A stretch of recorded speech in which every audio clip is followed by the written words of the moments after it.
सहज नहीं है शिव भक्ति। माता उमा ने तुमरुका जी से अपने दिल की बात कह दी। तुमरुका जी ने पूछा, मां क्या हो गया, आप रो क्यों रही हो, आपकी आंखों में आंसू क्यों है, आपके नैन जल से क्यों हो गए, किस लिए, क्यों रो रही हो, किस लिए? उमा माता ने कहा, जो नवनिधि सुरेश, महेश, दिनेश, ब्रह्मा, जलदेव, वायुदेव, वरुण देव, यमदेव, जिनके पास में नवनिधियां हैं, ये नवनिधि ये मृत्यु लोक के मनुष्य को नहीं देते। मैंने भी संकल्प लिया है कि मनुष्य को नवनिधि मिले, उसके लिए मैं ये तप कर रहा हूं। पर महादेव तो मुझे वर नहीं दिए, भगवान महेश तो मेरे को आशीर्वाद नहीं दिए नवनिधि का और चले गए। अब मैं पुकार रही हूं तो मिलते भी नहीं है। अब आप बताओ कि मैं करूं क्या, क्या करूं, किस जगह पर मैं जाऊं, किस जगह जाकर मैं प्रार्थना करूं कि मेरे देव अधिदेव महादेव मुझे प्राप्त हो जाए और भगवान शिव ये नवनिधि संसार के लोगों को प्रदान कर दे। कहां जाऊं?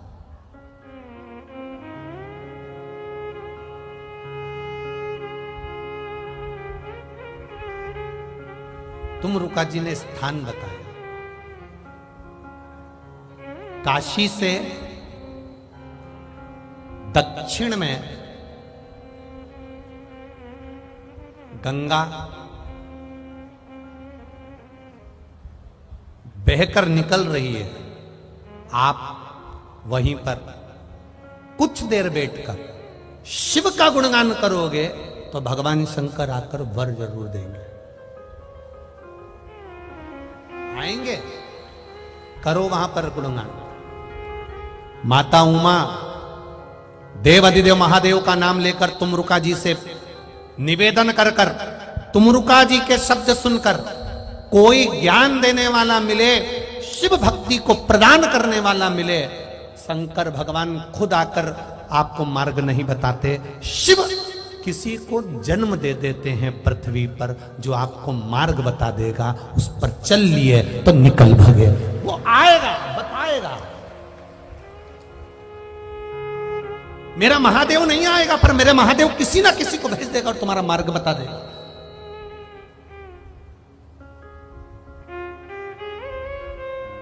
हम तो कहते हैं ये शिव महापुराण की कथा नहीं है, ये मेरे महादेव ने तुमरुका जी को इस शिव पुराण के रूप में पृथ्वी पर भेजा है और यह मार्ग बताने के लिए शिव महापुराण की कथा, साज नहीं।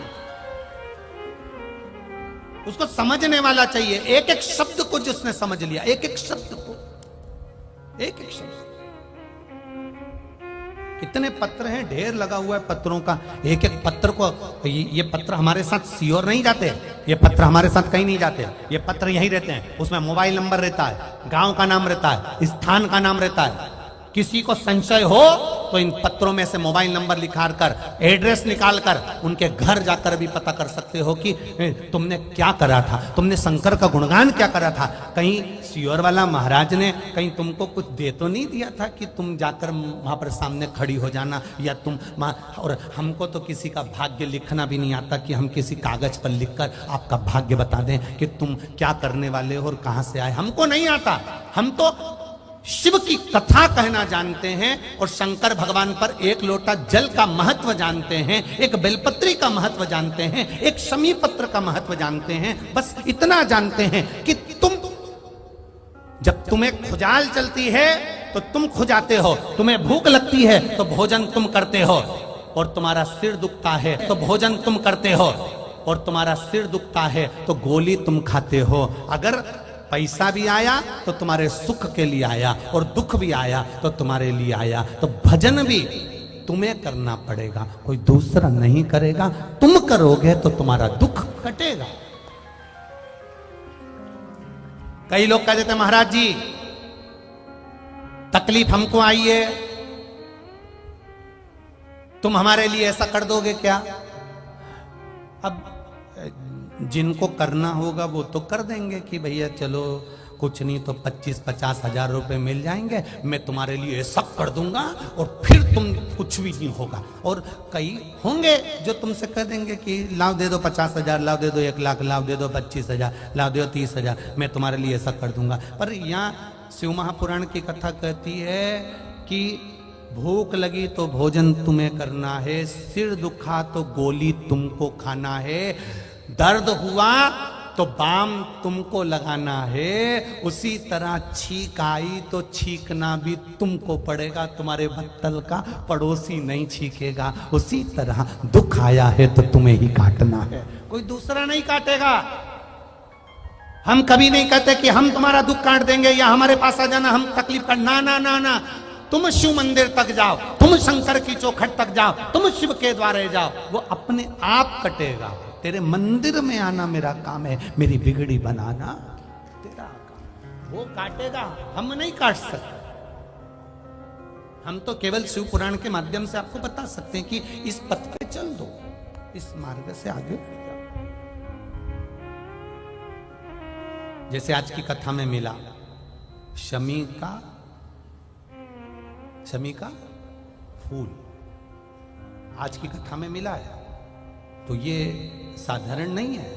उसमें शिव पुराण में खोजोगे मिलेगा आपको, और उसका महत्व समझ में आएगा उस दिन मालूम पड़ेगा कि उसकी महत्वता क्या। और छोड़ना मत 24 तारीख वाली कथा 5 दिन की है। एक एक फूल का महत्व, एक एक पुष्प का महत्व हमें समझना है। एक एक पुष्प का क्या है?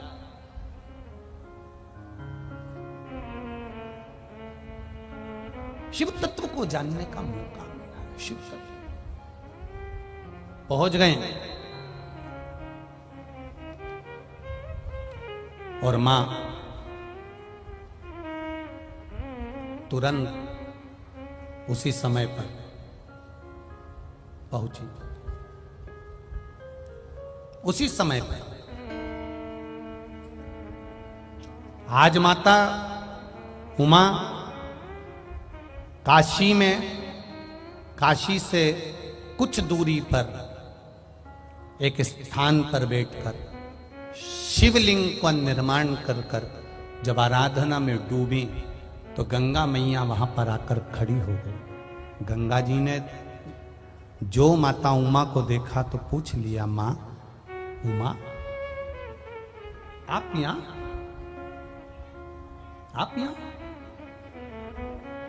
मेरे भीतर बहुत कष्ट है, मेरे भीतर बहुत कष्ट है। उस कष्ट को मिटाने के लिए मैं महादेव को पुकार रही हूं, पर मेरे महादेव नहीं आए। गंगा, तूने कौन सा तप ऐसा करा था कि तू शंकर जी की जटा में जाकर बैठ गई? चंद्र ने कौन सा तप करा था कि शिव जी के मस्तक पर जाकर बैठ गए? मुझे भी बता दे गंगा।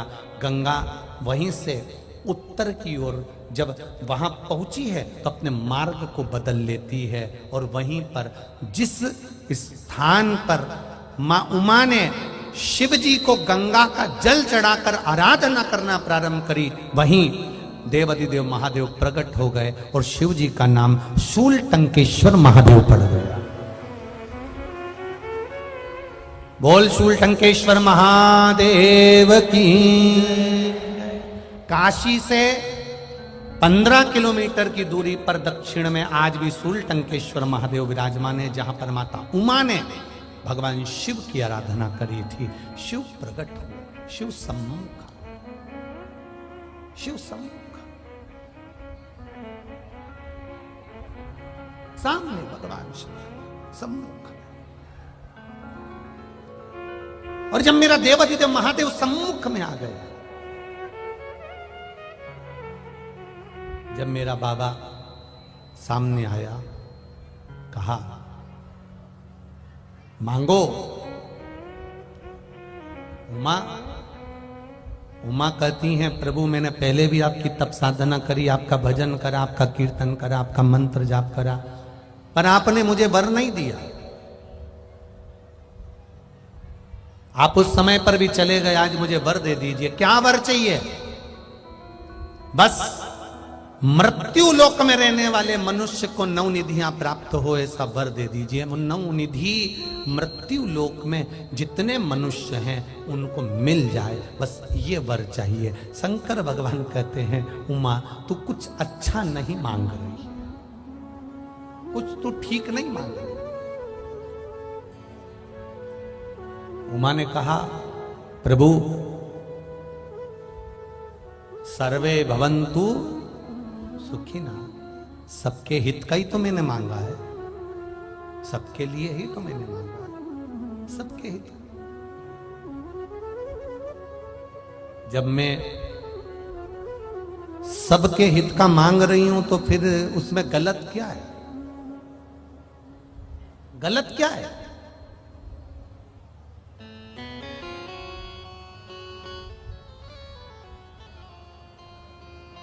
जो नारी सबको भोजन परोसने से पहले रसोई घर में अपने लिए सब्जी अलग से बचा कर रख लेती है, उस घर में कभी बरकत नहीं टिक पाती है, ये याद रखना। जो नारी जलेबी बनाने से, जलेबी से मतलब भोजन अगर रसोई घर में तुम बना रही हो, भोजन का निर्माण कर रही हो, 4 लोग भोजन करने बैठे हैं, आप या तो उनको थोड़ा थोड़ा परोस दो, ज्यादा नहीं, कम कम परोस दो, पर पहले से अपने लिए निकाल कर मत रखो। हाँ, अपने बच्चों के लिए निकाल कर रखोगी, पति के लिए निकाल कर रखोगी, ससुर के लिए, सास के लिए, ननंद के लिए, दूसरे के लिए निकाल के रखोगी, चल जाएगा। पर जहां मेरा स्वार्थ आ गया, वहां तुमने अपने लिए अगर निकाल के रखा तो वहां फिर सफलता नहीं मिलती, वहां व्यक्ति गर्त में जाता है। अब आज का जमाना बड़ा विचित्र है। पिज्जा बुलवाया और वो कौन सी होती है, मीन चाउमीन है, और वो कोई कह रहा था गुरुजी, एक हंसी की बात में कहीं कहीं पूछने में आ जाता है।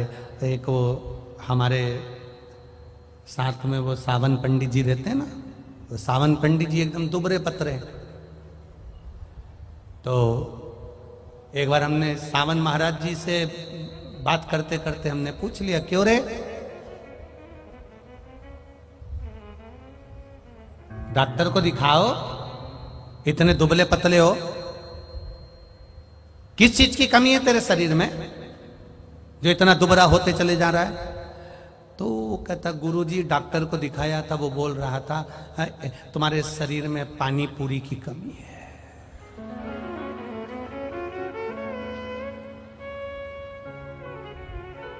तो जब हंसी की बात आ जाती है तो हम कह देते हैं बात ही बात में कि देखो, अपने लिए नहीं, अपने बच्चों के लिए अगर संभाल के रखा कोई बात नहीं, अपने पति के लिए या किसी, हम तो पतियों से भी कहेंगे, पत्नी के लिए तुमने रखा कोई बात, अपने लिए भोजन बनाते समय, भोजन का निर्माण करते समय, संजोते समय अपने लिए नहीं रखा। एक बहुत बड़ी बात कहना चाहेंगे,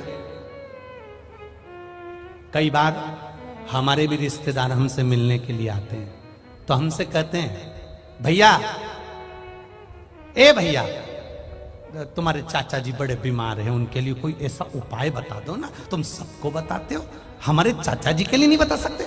हम उनसे एक ही बात कहते हैं, शिव पुराण कहती है कर रखा होता तो कब के नरक में गिर गए होते। जो है शिव पुराण का वो सबके लिए है।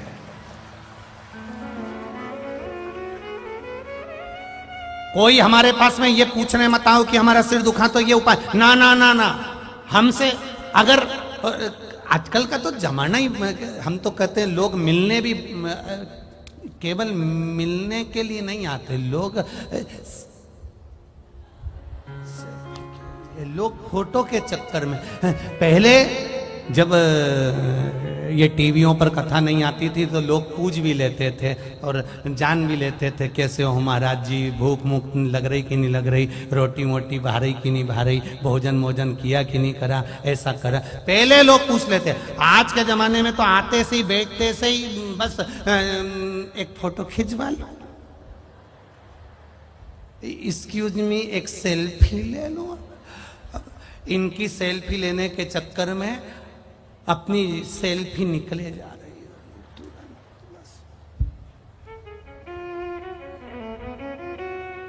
अब ईमानदारी से बोलो, अभी गोवर्धन जी गए थे, गिरिराज जी की परिक्रमा में बेड़ई मिलती है, बोलते जाओ बोलते जाओ, कचौड़ी मिलती है, बोलते जाओ, पेड़ा मिलता है, एक से बढ़कर एक, कितनी ब्रज में दुकानें मिलती है, चाट की ने, इसकी ने, उसकी ने, उसकी, सब खाते रहे और अपन बस देखते हुए निकल जाओ, क्योंकि तुम चाट की दुकान पे रुके।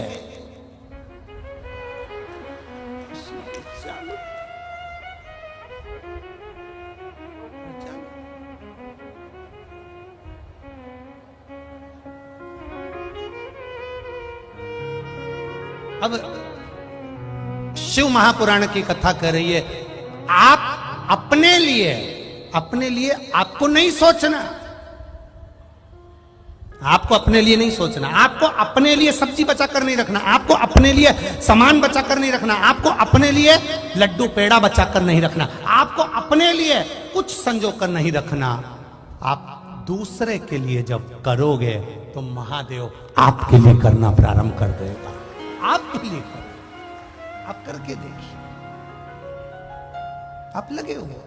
अब बड़ा विचित्र जमाना हो गया। आज के जमाने में सबसे पहले अगर कोई चीज बनी तो पहले निकाल के, बाद में कम पड़ गई तो अपने लिए रख लो। अब तुमने अपने लिए सोच लिया ना तो वो फिर सुख नहीं देगा, उसमें फिर आनंद की अनुभूति नहीं होगी। तुम दूसरे के लिए करो, सर्वे भवन्तु सुखी, अब दूसरे को।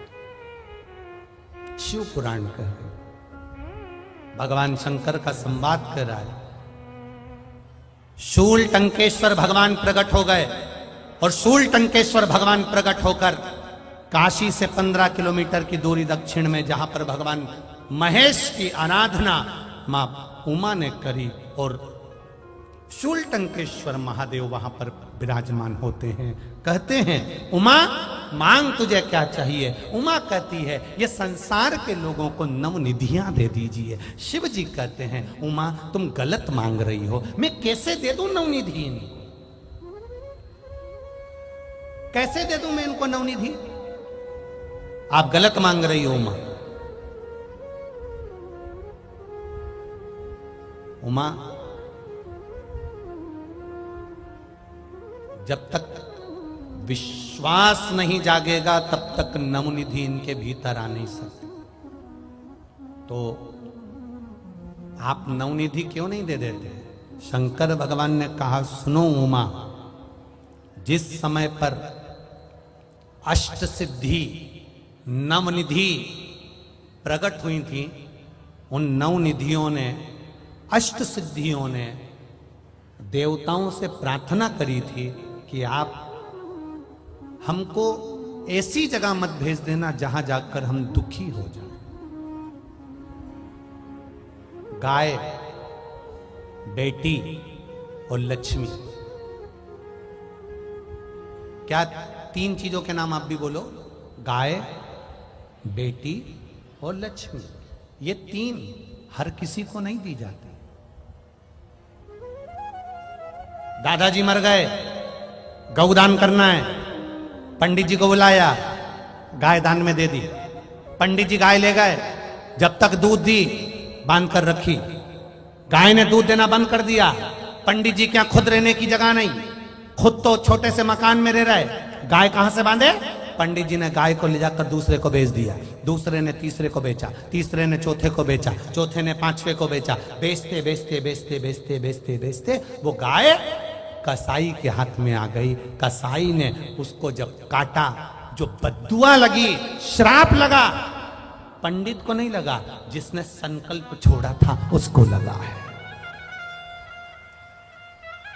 जिसने संकल्प छोड़ा, इसलिए संकल्प के समय पर बोला जाता नाम बोलो, गोत्र बोलो, किस गोत्र के हो, किस नाम के, किस भूमि पर, किस जगह पर, किस स्थान पर बैठकर, किस नदी के तट पर बैठकर तुमने गौदान करा, कन्यादान करा।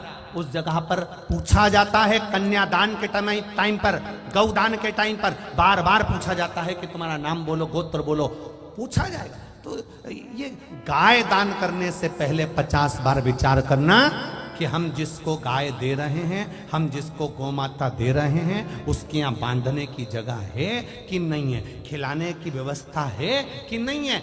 नहीं तो इससे तो अच्छा है कि किसी गौशाला में जाकर एक ट्राली चारा डलवा देना, वो ज्यादा अच्छा है। कम से कम उस गौशाला में सेवा तो हो जाएगी। किसी गौशाला में जाइए, एक गाड़ी भरकर चारा पहुंचा दीजिए, किसी गौशाला।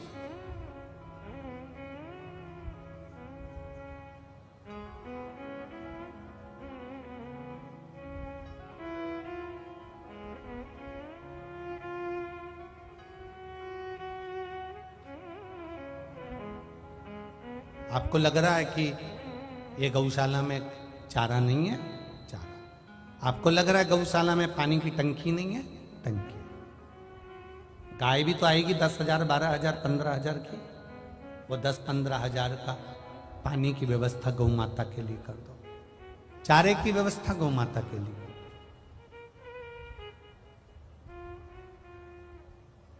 गाय ली, दादाजी के नाम से दी, कसाई की आंख कट गई तो दुख होगा।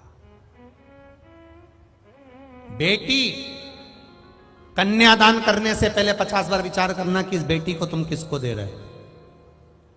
पेट्रोल पंप देख लिया, बंगला देख लिया, गाड़ी देख ली, दौलत देख ली और बेटी को ब्याह दिया।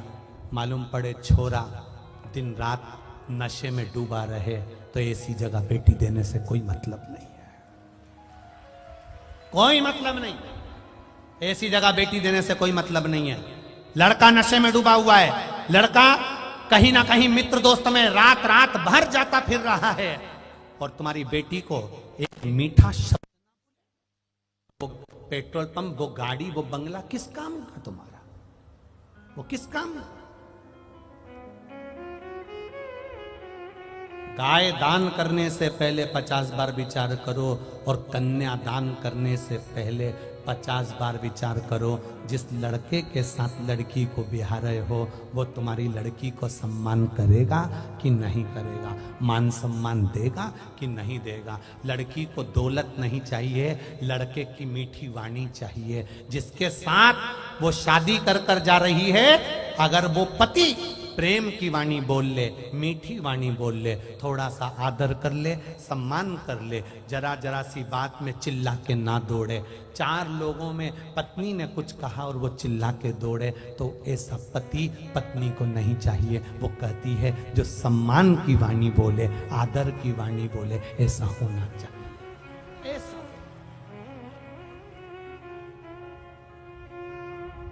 गाय देने से पहले 50 बार विचार करो, बेटी देने से पहले 50 बार विचार करो, और लक्ष्मी पैसा देने से पहले 50 बार विचार करो कि पैसा सही जगह दे रहे हो कि नहीं दे रहे। किसी ऐसे, ये दिल्ली में जरा घूमो, चौराहे चौराहे पर कांच बजाते हैं, बोलो देखे कि नहीं देखे तुमने? कांच बजाते गाड़ी का, भैया देना, बजा बजा कर वो दरवाजे पर खड़े होके तुमसे 2 रुपया, 10 रुपया, 50 रुपया लेकर चले जाते हैं। वो बच्चे छोटे छोटे दरवाजा बजा बजा कर 50 रुपए ले जाते, 10 रुपए ले जाते।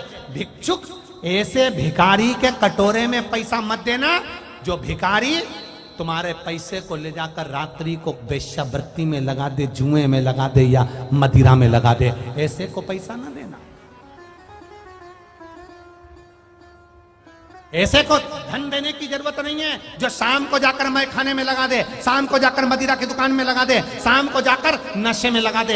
ऐसी जगह पैसा देने की जरूरत नहीं। तुम्हारा धन, तुम्हारी बेटी और तुम्हारे दरवाजे की गाय अच्छी जगह पर जाती है तो दान करने वाला भी 4 चौगुना बढ़ता चले जाता। अब ऐसे को तुमने पैसा दे दिया, ऐसे के कटोरे में पैसा दे दिया, उसने जाकर लगाई और वो बैठ गया। वो तो पड़ा नशे में चूर, और तुमने दिया 10 रुपया, 20 रुपया, 50 रुपया, और वो गया।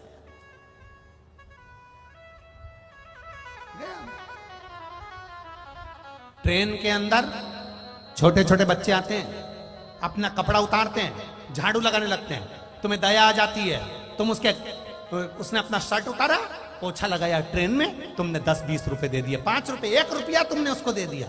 वो अगले स्टेशन पर उतरा, कोई सामान लाया, रुमाल में लिया, सूंघ सूंघ के एक दिन कहीं मर गया।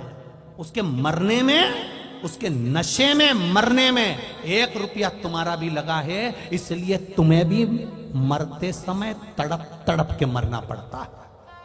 देने से पहले विचार करो कि रुपया कहां जा रहा है।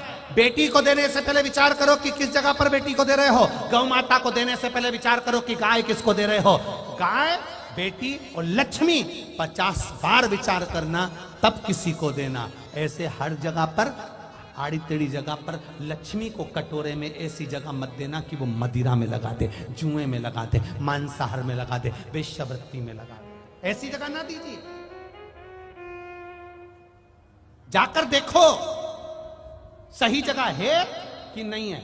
हम तो आपको भी कहते हैं, अगर कुबेरेश्वर धाम के लिए आपने कुछ दिया है, सीहोर गौशाला के लिए कुछ दिया है, वृद्धाश्रम के लिए कुछ दिया है, सीहोर के मंदिर निर्माण के लिए कुछ दिया है, तो पहले आपने दिया है तो एक बार मौका मिले तो कुबेरेश्वर धाम आकर देखो कि वो तुम्हारा दिया गया 1 रुपया सही जगह लग रहा है कि नहीं लग रहा। सही जगह वो लग रहा है कि नहीं लग रहा, वहां आकर देखो एक बार कि तुमने जो 1 रुपया लगाया, 10-10 हजार, 5-5 हजार, 20-20 हजार लोग रोज प्रतिदिन के भोजन करते हैं, तो भोजन में लग रहा कि नहीं लग रहा। गौ माता चारा खा रही कि नहीं खा रही, पानी पी रही कि नहीं पी रही, तुम्हारा पैसा दिया तो मंदिर निर्माण में लग रहा कि नहीं लग रहा। आकर तो देखो एक बार। देने से पहले विचार करिए कि किस जगह दे रहे हो। नहीं तो आज के जमाने में लोगों ने केवल धर्म को धंधा बनाने का प्रयास करा है और बर्बाद करने का प्रयास करा है। वहां बचना है हमको, उससे बचना है हमको। गाय, बेटी और लक्ष्मी 50 जगह पहले विचार करना, 50 बार कि दूं कि ना दूं कि ना दूं। सही हो तो दो, नहीं बिल्कुल बिल्कुल।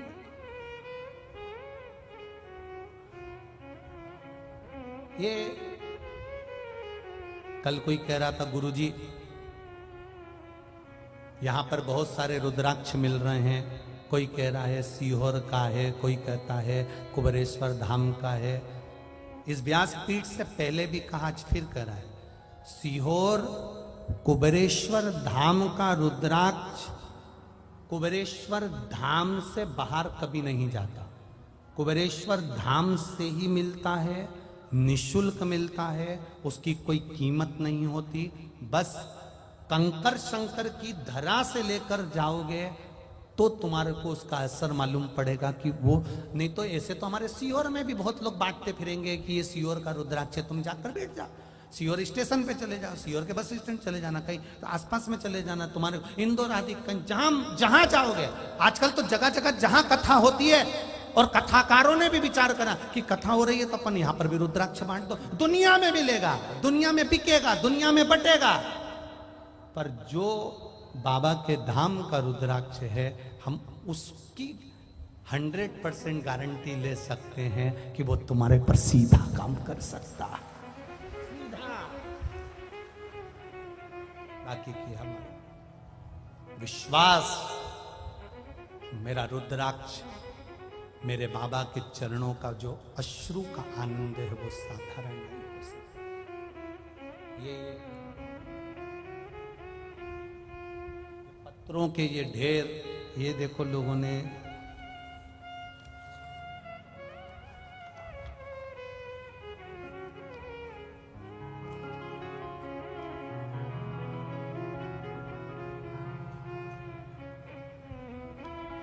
इनमें लिखा है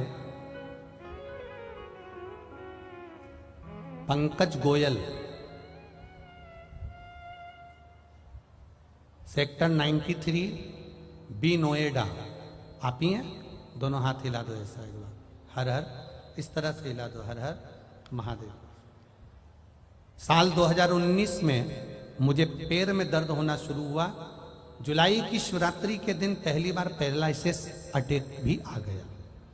पैरालिसिस अटैक आया, कुछ देर बाद अपने आप ठीक भी होने लगा। 1 साल तक मैंने पैर की देखरेख करवाई और उसका इलाज करवाया, लेकिन कुछ आराम नहीं हुआ।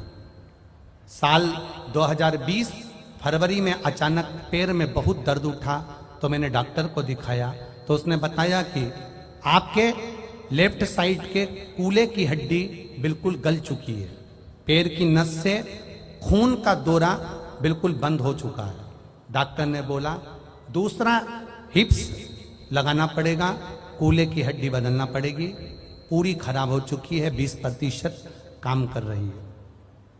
अगर जल्दी नहीं बदलाओगे तो दोनों कूल्हों की हड्डियां टूट जाएंगी। इसी दौरान 5-6 बार पैरालिसिस अटैक भी आता गया। हम समझ नहीं पाए, वो कूल्हे की हड्डी और पैरालिसिस का अटैक कम से कम 5 से 6 बार आया। शिव जी को जल चढ़ाता रहा।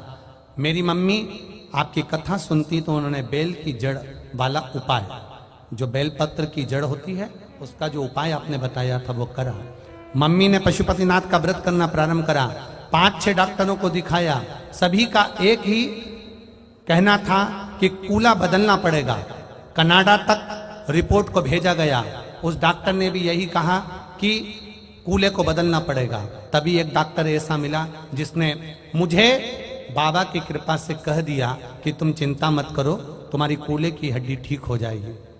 कुछ महीनों बाद इतनी बड़ी बीमारी कैसे ठीक हो सकती है समझ नहीं आ रहा था, पर बाबा की कृपा देखिए गुरुदेव, और बाबा ने ऐसी करुणा कर दी कि 1 लोटा जल का जो भाव में वर्णन करूं वो कम ना होगा। मेरी कूल्हे की हड्डी बाबा ने धीरे धीरे ठीक कर दी।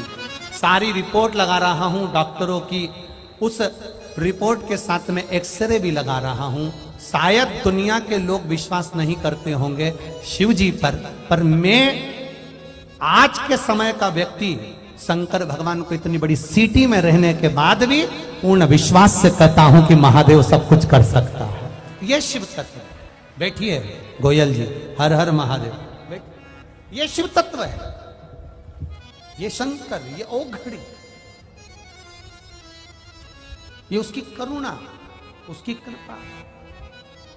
6 बार जिसको पैरालिसिस अटैक आ गया हो, 1 बार पैरालिसिस का अटैक आता है तो आदमी उठ नहीं पाता है। विचार करिएगा वो जल में कितना बल होगा कि 6 बार पैरालिसिस का अटैक आता रहा और वो जल पीते रहे और वो अटैक तक मालूम नहीं पड़ा, और बाद में बाबा ने पूर्ण तरह से ठीक करा। ये शिव तत्व है, ये शंकर, ये ओम। तेरी कृपा बिना न हिले एक भी अणु, लेते हैं श्वास तेरी कृपा से तनु तनु। बखान क्या करूं के ढेगा, चपटी भभूत में खजाना कुबेर का। आप नवनिधि सबको दे दीजिए, ना ना ना। शिव जी कहते हैं देवता नहीं दे सकते। नवनिधि अष्ट सिद्धि जब प्रकट हुई तो इन्होंने वर मांगा था कि हमें कोई देवता किसी को नहीं दे सकता, ये हमें वर दीजिए। सारे देवताओं ने नवनिधि को वर दिया है, ये किसी को नहीं दे सकते।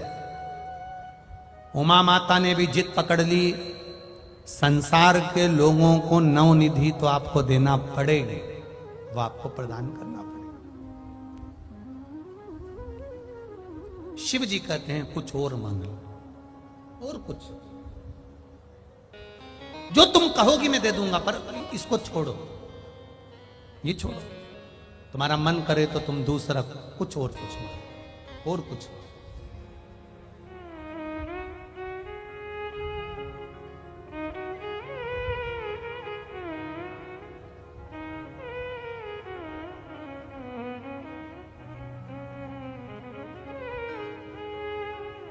ओ भोले तेरा नाम बड़ा अनमोल।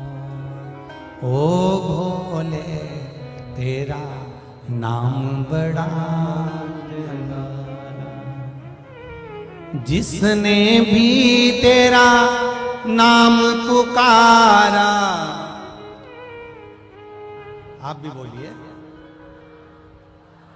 जिसने भी तेरा नाम पुकारा नहीं हुआ डामाडोल। माँ उमा देवाधिदेव महादेव से प्रार्थना कर रही है। कैसी प्रार्थना कर रही है और भगवान शंकर नवनिधि कैसे देते हैं, ये कल के स्मरण में अपन श्रवण करेंगे। भगवान ब्रह्मा विष्णु और महेश के संवाद में अर्धनारेश्वर भगवान शिव पधार रहे हैं। जोरदार ताली बजाकर स्वागत करें भगवान अर्ध